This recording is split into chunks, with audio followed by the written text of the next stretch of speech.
যদি তুমি সেই দৃশ্য দেখতে, যখন অপরাধীরা নিজেদের মালিকের সামনে মাথা নিচু করে দাঁড়িয়ে থাকবে এবং বলতে থাকবে, হে আমাদের মালিক, আমরা তো আজ সব কিছুই দেখলাম এবং তোমার সিদ্ধান্তের কথাও শুনলাম।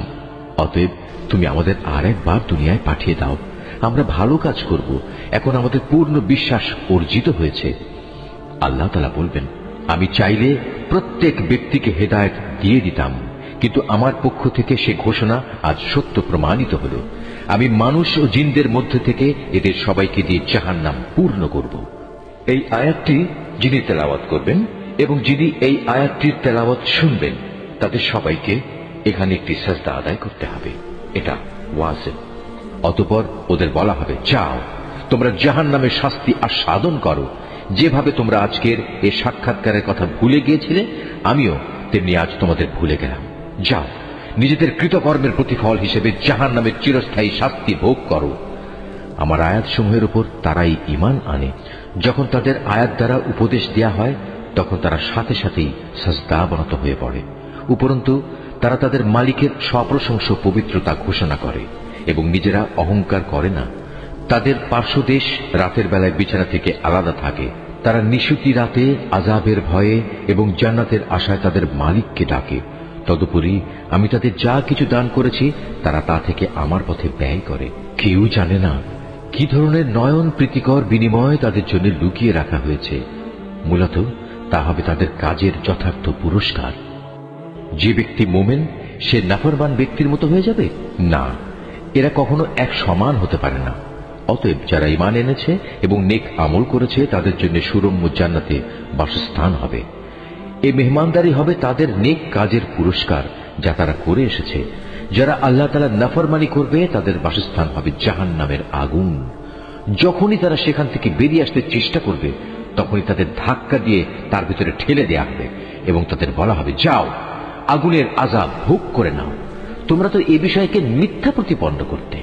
জাহান্নামের বড় আযাবের আগে আমি অবশ্যই তাদের দুনিয়ার ছোটখাটো আযাব আস্বাদন করাবো, এ আশায় যে হয়তোবা এতে করে তারা আমার দিকে ফিরে আসবে।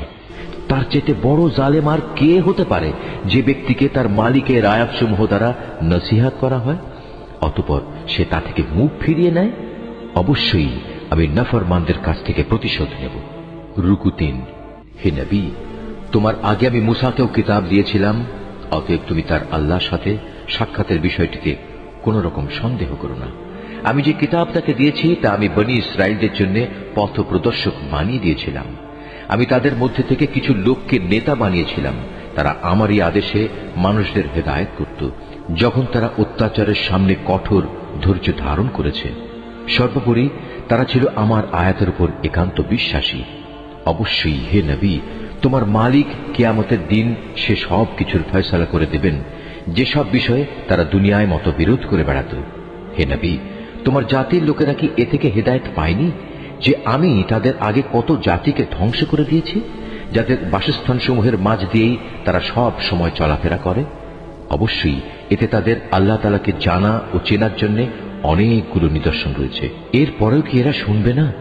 ওরা কি লক্ষ্য করে দেখে না আমি কিভাবে উর্বর ভূমির উপর পানি প্রবাহিত করি এবং পরে তারই সাহায্যে আমি সেই ভূমি থেকে ফসল বের করে আনি, যা থেকে তাদের গৃহপালিত জন্তুগুলো যেমনি খাবার গ্রহণ করে, তেমনি খায় তারা নিজেরাও। এ সত্ত্বেও কি এরা আল্লাহ তাআলার অসীম কুদরতের চিহ্ন দেখতে পায় না? তারা বলে, যদি তোমরা তোমাদের দাবিতে সত্যবাদী হও, তাহলে সেই বিচারের ক্ষণটি কখন আসবে, যার কথা বলে তোমরা আমাদের ভয় দেখাচ্ছ?